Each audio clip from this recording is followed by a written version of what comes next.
குடும்பத்தில் சிலர் பார்த்திங்கன்னா நம்ம கொஞ்சம் முன்னேறினாலும் அவங்களுக்கு பொறுக்காது, நம்ம சந்தோஷமாக இருந்தாலும் பொறுக்காது, நம்ம நல்லாவே இருக்கக்கூடாது அப்படின்னு சொல்லி நினைப்பாங்க. அதாவது நம்ம அவங்களுக்கு ஏதாச்சும் தப்பு பண்ணியிருந்தா நம்ம நல்லா இருக்கக்கூடாது அப்படின்னு நினைக்கிறாங்கன்னா அது வாஸ்தவமானது.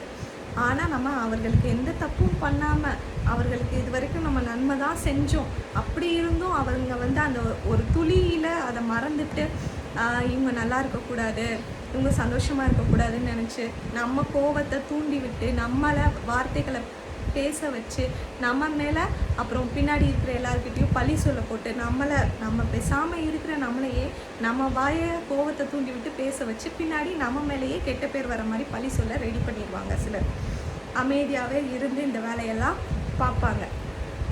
இந்த மாதிரி பர்சன்ஸ்க்கு அதாவது நம்ம எவ்வளவோ உதவி செஞ்சாலும் அவங்க மறந்துடுறாங்க, எப்போ பார்த்தாலும் நம்ம வந்து டவுன் பண்ணிகிட்டே இருக்காங்க, நம்ம மனதால் ரொம்ப கஷ்டப்படுத்திகிட்டு இருக்காங்க, நம்ம அவங்களுக்கு எந்த ஒரு கெடுதலும் பண்ணாமல் அப்படின்னு சொல்லி இருக்கிறவங்களுக்கு வந்து இப்படி பண்ணிகிட்ருக்காங்க. அப்படின்னா நீங்கள் என்ன பண்ணணும் அப்படின்னா, ஃபஸ்ட்டு அந்த மாதிரி பர்சன்ட்ட இருந்து நீங்கள் அப்படியே விலகிடணும். இதுக்கு மேலே நீங்கள் டச்சே வச்சுக்கிறக்கூடாது, அந்த மாதிரி விலகிடணும்.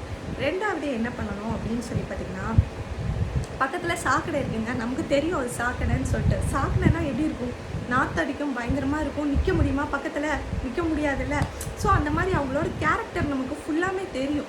தெரிஞ்சதுக்கப்புறம் ஒரு சந்தனம் இருக்குது, சந்தனம் வந்து நல்லா வாசனையானது. சந்தனத்தை எங்கே வைப்பாங்க, பூஜை அறையில் வைப்பாங்க, கோயில்களுக்கு வைப்பாங்க.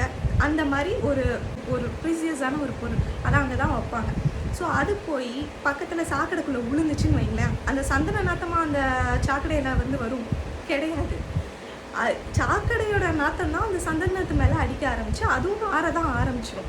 அதனால அந்த மாதிரி பீப்புள்ஸ் கிட்ட நீங்கள் பேசவே பேசாதீங்க. அவங்க தெரிஞ்சிடுச்சு அவங்களோட கேரக்டர் இதான் அப்படின்னு சொல்லிட்டு.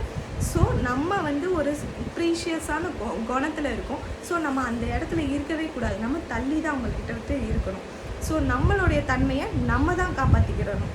ஸோ இந்த மாதிரி யூஸ்ஃபுல் அண்ட் என்டர்டெயின்மெண்ட் வீடியோஸ்க்கு மறக்காமல் லைக் பண்ணி நம்ம சேனலுக்கு சப்ஸ்கிரைப் பண்ணுங்கள். It's bye from Gayathri. Tata.